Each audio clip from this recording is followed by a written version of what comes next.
I want to talk about social media, why you should be posting your creative work on social media, and maybe offer you a different way to think about social media that might help you stay sane in the process and help just your overall mental health as you are posting on social media. Listen, when I talk to a lot of creative people about social media, the first thing that they do is they roll their eyes. And I get it. I really do, because social media can easily amplify feelings of discouragement, feelings of overwhelm. They can easily stir up feelings of envy and comparison. And because of that, I think we tend to have two extreme reactions to social media. The first reaction is to feel a lot of pressure to just feed the machine constantly. And so we just post and post and post and post, and we really quickly burn out. The second extreme is to feel really bitter and cynical about social media and to just say, I'm social media. I'm not going to post on social media. I'm a creative. I'm an artist. I'm not going to post there. I'm not going to just feed the machine. And again, I get it. I have felt those two extremes over and over and over again, and I've ping-ponged between both of those things a lot. But here's why I stay on social media. I can't deny the blessing of social media. It has a lot of ills, but there's a lot of benefits to social media as well. And over the years, I have noticed a correlation between posting and opportunities. When I can post somewhat consistently, it just turns out that I'm able to find new opportunities for my work, or new opportunities find me. That has clearly been the case over and over and over again throughout the years. And for all the things that are wrong with social media, I also just have to say that I think we're pretty fortunate to live in this time in history when it is actually relatively easy, not only for us to create, but also for us to share our creative work with the world and find people who might actually be interested in the things that we're creating. By easy, I just mean that there are a ton of options available to us that haven't been available to creatives throughout all of time. And with those options just comes a lot more opportunity to connect with people who value what we do and who might offer us jobs or income, or maybe are willing to buy the things that we create. It's a really cool thing that we have that ability today, and we don't have to just pay someone a ton of money to help us get the word out. We're not having to pay tons of money for billboard ads or TV ads, but that we can all start by just sharing our work on social media with people who already know and like and trust us, and then we can draw attention to ourselves by more and more people finding the work that we create. There's a guy by the name of Andy Pizza who has an excellent podcast called the Creative Pep Talk Podcast. I've learned so much from Andy. I love that podcast. You should check it out. But one of the things that he helped me to see a few years ago was that social media is really just like a board game. And the win of the board game is not what we naturally expect the win to be. The win of the board game is not to get a viral post. It's not to get famous, and it's not to become a mega millionaire.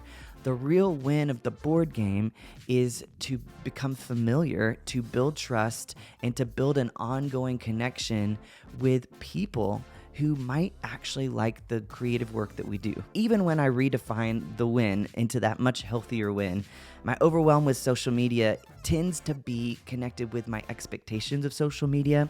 And my expectation with social media is to win the game with every single post. And that's a ridiculous amount of pressure to put on each post. I've thought with each post that I need to introduce new people to who I am. I needed to earn trust, earn credibility, make deeper connections, entertain, and all the while sell my creative work all at once. What Andy helped me see was that each post is actually more just kind of like a roll of the dice.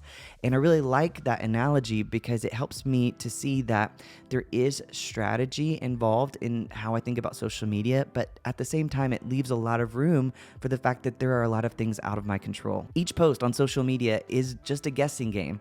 You know, you throw something out there and it might get little to no traction, or it might do relatively well. Over time, I can kind of learn what kind of posts do well, what kind of posts tend to resonate with my audience, but even still, each post is a roll of the dice. I'm just throwing stuff out there, but I'm not really sure how far it's gonna actually get me down the board. When I think of social media this way, it helps me ride the wave of disappointment that this particular roll didn't take me as far down the board as I wanted it to, but it also keeps me from spiraling into these feelings that I'm just losing the game, or that no one really likes me or likes the things that I create because this one post didn't do as well as I was hoping. I can acknowledge that it is disappointing that this roll of the dice didn't take me as far as I wanted to go. That's really disappointing, but it's also really empowering to know that I can just pick up the dice and I can roll again. Now, maybe this resonates with me so much because I really love board games. I have tons of board games and I love introducing my friends to new board games,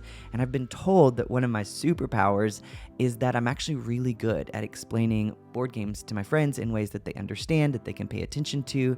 It's clear, it's concise. One of the things I've learned about explaining board games to people is that whenever I try to explain the rules of the board game before I really help my friends understand what the point of the game is, like what the ultimate goal is, then they easily get confused and lost, and they're like, okay, I get that this is the rule, but like, what's the point?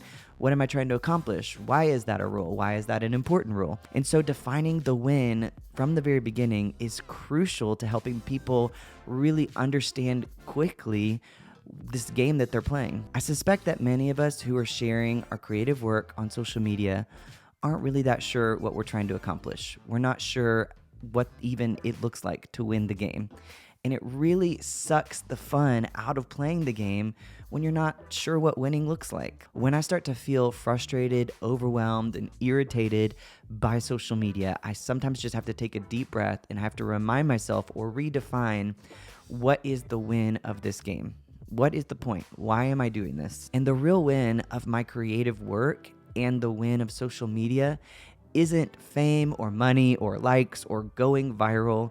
The real win is connection. And the thing is that the more that we focus on connection, both in our creative work and in the sharing of our creative work on social media, the more likely that we are going to get more attention and we are going to get more opportunities to make income from our creative work if that's something that we want to do, because connection is really the point of it all. Connecting with other people is the reason why we make creative work. And connecting with people has always been the main purpose and point of social media from the very beginning. I have been incredibly frustrated and discouraged by many individual posts that I've posted on social media. But when I zoom out and I keep rolling the dice, I notice that I move further and further and further down the board. And that's really the goal for me. It's to move further and further down the board. And even in that, if you think about the game analogy, in most games, you move back. There are setbacks here and there that you encounter. But if you just keep playing the game and you keep applying some strategy to playing the game, then more than likely you're gonna keep moving down the board over time. Showing up and sharing what I have on a somewhat consistent basis has helped build relationship and trust and connection between me and my audience. And that connection and that relationship that I get to build with other people, that connection is really rewarding and really satisfying and really fun in and of itself. But also that ongoing investment in connecting has produced for me over the years ongoing new opportunities for me to grow in my creative endeavors. So my encouragement to you, my fellow creators, here at the end of this video is, number one, define the win. For the sake of your sanity, take some time to just really get clear about why you're posting on social media. And probably, just like me, you need to constantly reshift what the win actually is. And that win is connection. How can you lean into that? Number two is to just keep rolling the dice. You know, you're probably going to be discouraged and disappointed by individual rolls of the dice. You might even be discouraged and disappointed by a lot of individual rolls of the dice. But I think that if you just keep rolling the dice, that over time, you're going to notice that you are moving down the board. So I hope that's encouraging to you. I hope it helps you to see social media a little bit differently. And I hope it encourages you to go out there and share your work. That's all I have for you in today's video. I'll see you tomorrow.